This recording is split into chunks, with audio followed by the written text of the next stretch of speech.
መሞት የሚባል ነገር የለም። መድብል እባክህ ግደለኝ ብለህ እስክትለምነኝ ድረስ እኔም ነገርኩ። አንተን መቼም አልለምንም። እግር ተሰብሮ ሽባ ሆነ በከዘራ ወይ ደግሞ በዊልቸር እንድትሄድ ነው ማድረግ። ያኔ ጉልበት ምንም ዋጋ እንደሌለው ትረዳለህ። ከዚህ ሁሉ ለምን አትገሉኝ? እባክህ የሚለውን ቃል ረስተሃል። እሱ ሲያምር ብሩክ፣ ይህም በመናገሩ ብቻ ምንም አይነት ውሃም ሆነ ምግብ እንዳይቀምስ። ዶክተሩ ግን በዚህ ሁኔታ ከቀጠለ ለህይወቱ ትንሽ አደጋ አለው ብሎኛል። ትንሽ ምግብ፣ ትንሽ ውሃ እንዲሰጡት ንገራቸው። እንደው ዝም ብሎ ለመተንፈስ ያህል እንዳይበዛ። መጸዳጃ ቤት መሄድ እፈልጋለሁ። ያለበለዚያ ቤት በጣም ነው የሚቆሽው። ከአሁን በኋላ አንተን ጀኔ ስለማልኖርበት ምንም ችግር የለውም። እናንተ አረመኔ ጨካኝ ሆናችሁ ሰዎች እናንተ መልሱ ይቻላል።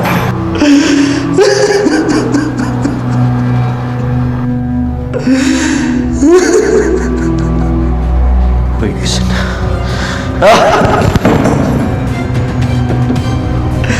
አሁንማ እኔም እኮ በመሀል ቤት ተሰቃየሁ።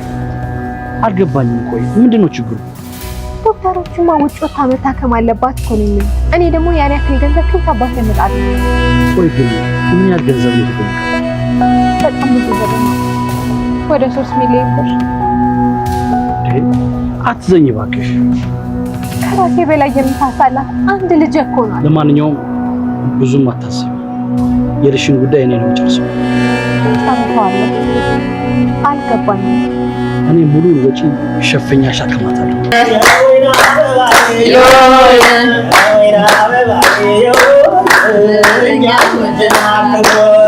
እኔ የምለው ይሄ ምስኪን ሰውዬ ምን አይነት ሴት እንደሆነሽ ያውቃል? ምን አይነት ሴት ነኝ? የዋ የፍቅር ሰው፣ ለሰው የምታዝኝ እንዴ! አይገርምም? ምላሴ ራሱ ከዚህ በላይ ስላንቺ መናገር አቃተ። ውሸትም ልክ አለው ብሎ መሰለኝ። ሄሎ፣ ምንድነው? መድብል የተፈጠረ ችግር አለ? ዋናው ጠላታችን እዚህ አዲስ አበባ ገብቷል። ካሌብ እዚህ መጥቷል። ምን? ከዚህም በፊት ካሌብ ዝና ከጠፋበት ዝናን ፍለጋ እንደሚመጣ አንስተን ነበር። በተደጋጋሚ የዝና ስልክ ላይ እየደወለ ዝና ስልኩን ካላነሳለት ዝናን አየ ነው የሚል ሰው ከጠፋ ካሌብ ደግሞ ዝና ምን ገጥሞት ነው የት ሄዶ ነው በሚለው እሱ ፍለጋ መምጣቱ አይቀርም ነበር ማለት ነው። ካሌብም ያደረገው አሁን ያንን ነገር ነው ማለት ነው። ዝና የት ሄዶ ነው ምን ገጥሞት ነው በሚለው እሱን ፍለጋ መጥቷል ማለት ነው። ዝና ተያዘ ማለት ከካሌብ ጋር የሚሰሩት ስራ ተጋለጠ ስለሆነ ካሌብ ደግሞ ያ ነገር እንዲወጣበት አይፈልግም። ዝና በህግ ቁጥጥር ስር ከዋለ ከካሌብ ጋር ምንድን ነው የምትሰሩት? ከዚህ በፊት ምን ሰራችሁ?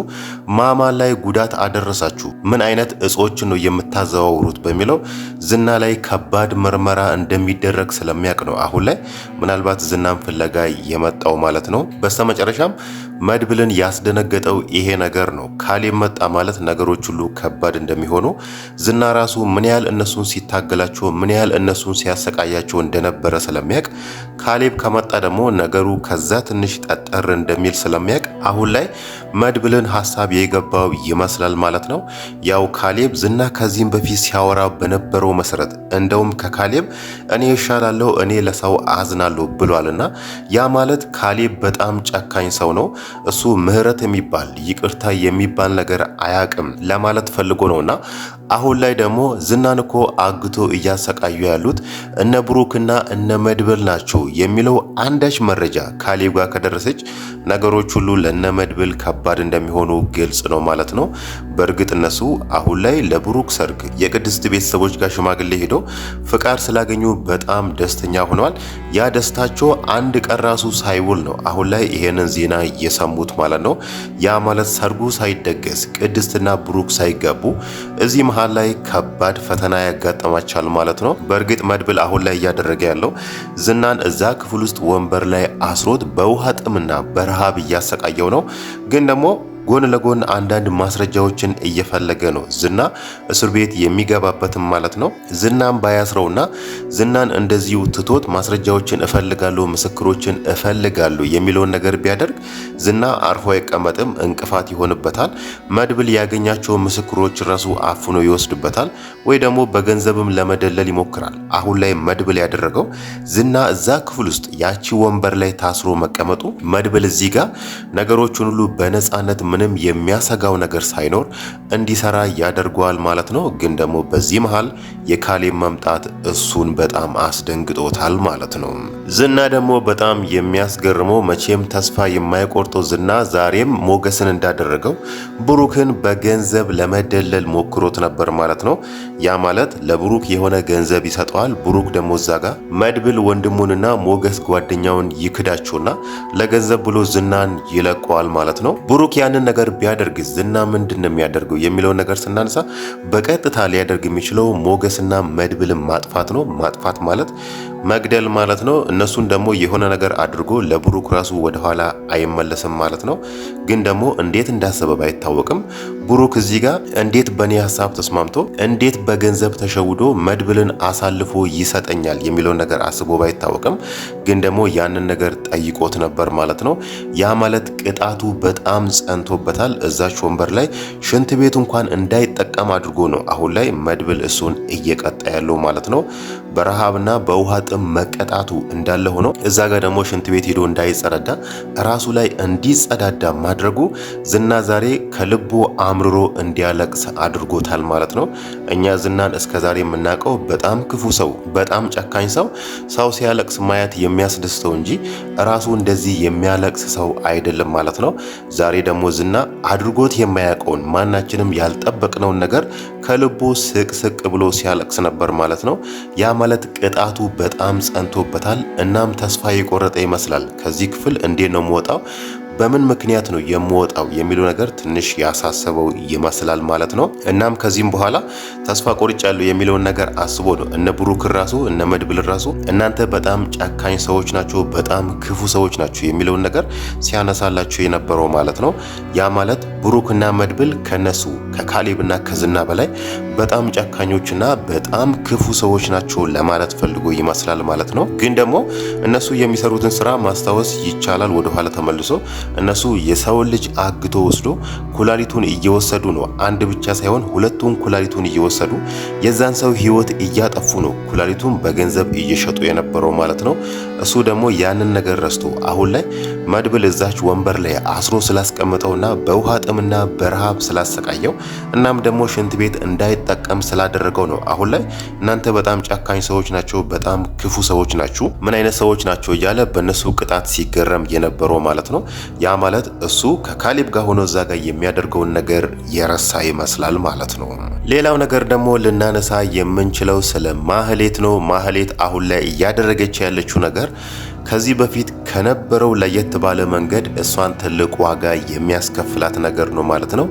አሁን ላይ ባለሀብት ሀብታሙን ከሱ ገንዘብ ለመቀበል ልጄን ለማሳከም ወደ ውጭ ሄዳ እንድትታከም 3 ሚሊዮን ብር ተጠይቄያለሁ ብላ ባለሀብቱ ሀብታሙ በስተመጨረሻም ይሄንን ገንዘብ ከፍሎ ልጇን እንደሚያሳክምላት ቃል ገብቶላታል። ግን ደግሞ ባለሀብቱ ሀብታሙ ማህሌት እየዋሸችው እንደሆነና ልጅ የሚባል ነገር እንዳሌላት እሱን ሸውዳው አውቃ 3 ሚሊዮን ብር እንደተቀበለችው ቢያቅ በእርግጥ ከዚህ በፊትም 500 ሺህ ብር ተቀብሏለች። አንድ ላይ 3.5 ሚሊዮን ብር ተቀብላው ባለሀብቱ ሀብታሙ ማህሌትን ምን ያደርጋታል የሚለውን ነገር ስናነሳ ከዚህም በፊት ዝናንና ካሌብን እቺ ልጅ መወገድ አለባት፣ መገደል አለባት የሚለውን ነገር ሲነዘንዛቸው ነበርና አሁን ላይ ደግሞ በቀጥታ ሊያደርግ የሚችለው ካሌብ ጋር ሳይሄድ ወይ ደግሞ ሌሎች ሰዎችን ማናገር ሳይጠበቀው ወይ ለራሱ ይደፋታል ወይ ደግሞ የራሱን ሰዎች አዘጋጅተው እቺ ሴት እንዲያድርጉልኝ አስወግዱልኝ የሚለውን ነገርም ሊያደርግ ይችላል ማለት ነው።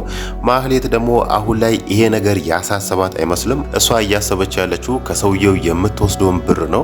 በስተመጨረሻም እንዳየነው ደላላው መርዞ ሐሰተኛ ዶክተሩ ወይ ደግሞ ትክክለኛ ዶክተር ሆኖ ራሱ በገንዘብ እሷ የምትለውን ነገር የሚያደርግላት እዛ ጋር የልጇ ዶክተሩ ነው ያለውን ነገር እንዳለ ለባለሀብቱ ሀብታሙ እንዲያወራና ባለሀብቱ ሀብታሙ ደግሞ አምኖ ያንን ገንዘብ ለማህሌት እንዲሰጣት ነው ማለት ነው። በእርግጥ ይሄ ነገር ለማህሌት ብቻ ሳይሆን ለደላላው መርዞ ራሱ አደጋ ያለው ይመስላል ማለት ነው። በስተመጨረሻም ደላላው መርዞ የማህሌት ተባባሪ መሆኑ ከተደረሰበት ሀብታሙ ለሱም ወደ ኋላ የሚመለስ አይደለም ማለት ነው። ዛሬ ደግሞ ያደረገውን ነገር አይተናል። እዛ ጋር ማህሌትን አይቶ የሀብታሙ ባለቤት እንደላከችው አድርጎ ነው። በእርግጥ እዛ ጋር ስሟን ራሱ የማያውቀውን ሴት ባለሀብቱ ሀብታሙ የሚስቱን ስም ሲጠራ ነው። አዎ ሚስትን የላከችኝ ሰልለው ብላን የላከችኝ በሚለው ከሱም የሆነ ገንዘብ ተቀብሏልና ሀብታሙ ደግሞ ደላላው መርዞ እየተጫወተበት እንደነበረና የማህሌት ተባባሪ መሆኑ ከደረሰበት ሁለቱም ትልቅ ቅጣት እንደሚጠብቃቸው የታወቀ ነው ማለት ነው። ባለፈው መድብል ማህሌትን ሲለቃት ማህሌት ለመድብል ቃል ገብታ የነበረው ድጋሜ እናንተ ጋር አልደርስም እቀየራለሁ፣ ከዚህም በኋላ ሰው አልጎዳም፣ ሰው መግዷት ሰልችቶኛል የሚለውን ነገር ስታነሳ ነበር። ግን ደግሞ አሁን ላይ ምንም እንኳን እዛ ጋር እነ መድብል ጋር እነ ብሩክ ጋር ባትደርስ ራሱ በዚህ በኩል ደግሞ ሀብታሙ ላይ እያደረገች ያለችው ነገር በጣም እንደሚያስቀጣት የታወቀ ነው። ሌላው ነገር ደግሞ ማህሌት ከዛ ከወጣች በኋላ ለምንድነው ዝናን ማገዝ ለምንድነው ዝና ከዛ ቤት ከነ መድብል እጅ እንዲወጣ እሱ ልትተባበረው ያልቻለችው የሚለውን ነገር ስናነሳ ያው ዝና ከዛ ከወጣም ለሷ እንደማይቀመጥ ወይ ደግሞ ለሷ አርፎ እንደማይቀመጥ ታውቃለች።